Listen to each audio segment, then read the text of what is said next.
Baik, ini kita ada pertanyaan dari Pak Deden. Assalamualaikum Pak Ustadz. Waalaikumsalam warahmatullahi wabarakatuh. Pak Ustadz, saya izin bertanya, bagaimana caranya mencegah money politik? Soalnya sebagian besar masyarakat yang milih masih banyak ngambil imbalan baru mau milih. Terima kasih Pak Ustadz. Kenapa negara kita itu rusak? Jangan salahkan anggota DPRD, jangan cuma kita salahkan pejabat, jangan cuma kita salahkan eksekutif legislatif, kita juga ikut salah. Kenapa kita ikut salah? Coba lihat, setiap kali ada pejabat atau caleg atau calon bupati, gubernur, bahkan presiden misalkan nak sosialisasi, ini visi misi kami nak mencalonkan diri, apa kata kita? Ada duitnya ya, ada ongkosnya ya, ada duit rokoknya ya. Itu kan kita dah berarti ikut merusak politik di negara kita. Makanya kalau kita ingin memperbaiki Sambas, ayo hilangkan money politik. Kita mulai dari diri kita sendiri, ibda bin nafsik. Makanya saya ingatkan para calon bupati yang ada di Sambas yang 4 pasang ya, usah nak sogok rakyat. Rakyat usah nak mau disogok. Kita mulai dari diri kita sendiri. Ibda bin nafsik. Tidak usah saling nyalahkan kerek kanan. Tidak usah kita saling nyalahkan kawan. Kita mulai dari diri kita sendiri. Kalau tiap-tiap kita memperbaiki diri, insya Allah warga kita akan baik. Kalau warga kita baik, dusun akan baik. Kalau tiap dusun baik, desa akan baik. Kalau tiap desa baik, kecamatan akan baik. Kalau tiap kecamatan baik, kabupaten akan baik. Dan begitu seterusnya. Kita bukan lagi marah kalau melihat pejabat korupsi. Bagaimana mereka ada anak korupsi? Mau jadi pejabat aja harus bayar berapa miliar dia.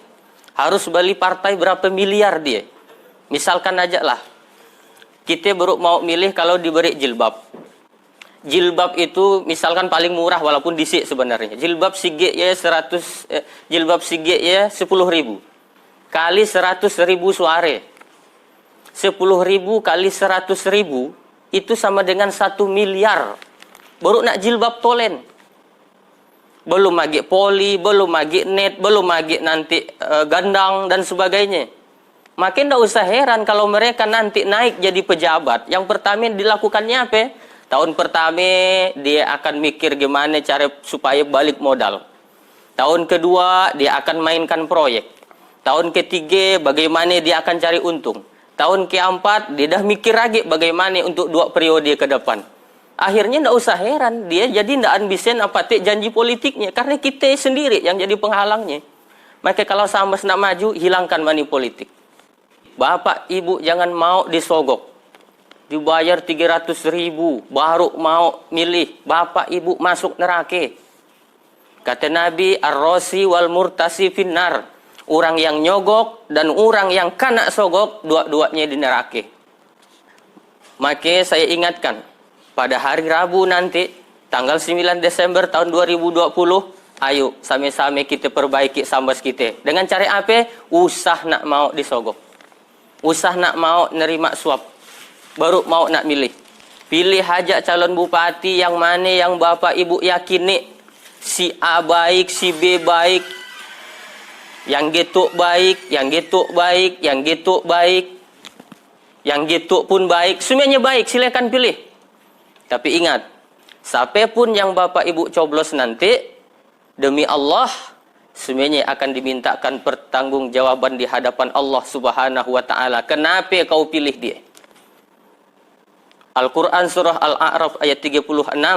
Inna sam'a wal basar wal fu'ad kullu ulaika kana anhu mas'ula. Setiap pendengaran, penglihatan dan hati akan dimintakan pertanggungan jawab di hadapan Allah Subhanahu wa Ta'ala. Kalau bapak ibu mencoblos hanya karena diberi duit 300.000, as-sariku fis-sarri sarru. Bersekutu dengan orang jahat, jahat juga hukumnya. Bersekutu dengan perbuatan haram, haram juga hukumnya. Bapak ibu, kalau nanti pada hari Rabu 9 Desember 2020, kalau memang betul serius Bapak Ibu ingin Sambas kita itu baik, Sambas kita lebih bermartabat, Sambas kita lebih maju, ayo hindarkan money politik. Kalau ada yang coba-coba melakukan money politik, Bapak Ibu bantu polisi, bantu Panwaslu. Bagaimana caranya? Mun ada yang nak melakukan money politik, rakam, laporkan ke polisi, bawa ke Panwaslu, tangkap orang model gaya. Iya dia yang merusak negara kita, iya dia yang merusak kabupaten kita. Ah, kan Pak Ustadz 300.000 mungkin siap, tapi mun 3 juta gimana Pak Ustadz? Biar nak 3 miliar namakan haram tulak.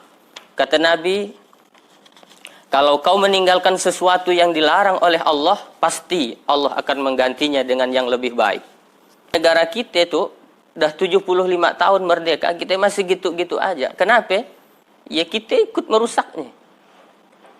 Karena kita terlalu apa-apa dihitung dengan duit, apa-apa diukur dengan duit. Ya walaupun apa kata orang, duit tidak menentukan segalanya, tapi segalanya juga tidak akan menentu kalau tidak ada duit.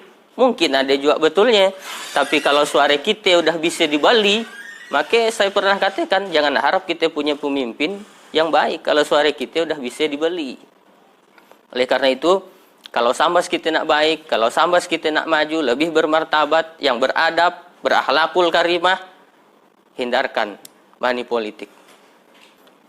Maka jangan heran kalau udah pejabat banyak mengeluarkan duit supaya jadi pejabat, maka setelah dia jadi pejabat, dia harus balik modal. Banyak janji yang tidak akan ditepatinya. Karena dia harus balik modal, dia harus cari untung lagi. Harus siap-siap untuk pilkada berikutnya lagi.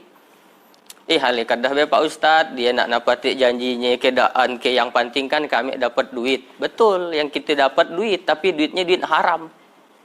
Duit sogok tuh duit haram. Apa akibatnya? Satu, orang yang makan haram itu nanti di akhirat Allah bangkitkan seperti orang yang kesetanan. Dua, orang yang makan haram doanya ditolak oleh Allah Subhanahu wa taala. Biar berlinang air mata darah Bapak Ibu berdoa. Tapi karena ada makanan haram dalam darah kita, ditolak oleh Allah Subhanahu wa taala. Tiga, duit haram kita sedekahkan Allah tolak. Innallaha thayyibun la yuqbalu illa thayyib. Allah itu maha baik dan hanya menerima yang baik-baik saja. Empat, orang yang makan haram akan menimbulkan sikap keras bagi yang memakannya. Terutama anak-anak kita yang tidak tahu apa-apa, kita beri duit haram. Dimakannya, dimasukkan ke dalam perutnya, akhirnya menimbulkan sikap keras pada anak. Disuruh ngaji, payah. Disuruh sholat, payah. Dengan orang tua, melawan. Kenapa? Periksa makanannya. Jangan-jangan duit haram yang kita masukkan. Ya. Oleh karena itu, hindarkanlah anak-anak kita, keluarga kita, dari makanan-makanan yang haram, diantaranya nerima sogokan dari orang yang seharusnya kita tidak berhak menerimanya.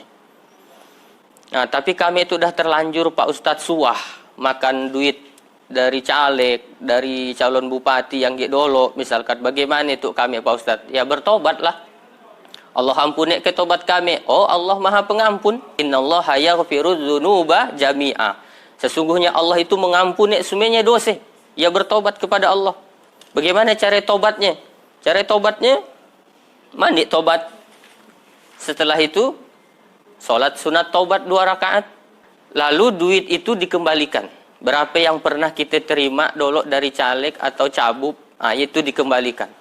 Tapi supaya nak mengembalikannya dengan dia Pak Ustadz, ditulaknya lagi. Berikan ke lembaga yang sifatnya maslahatul ammah. Pondok pesantren, panti asuhan, TPA. Tapi niatnya bukan sedekah. Niatnya mengembalikan hak umat kepada umat. Begitu.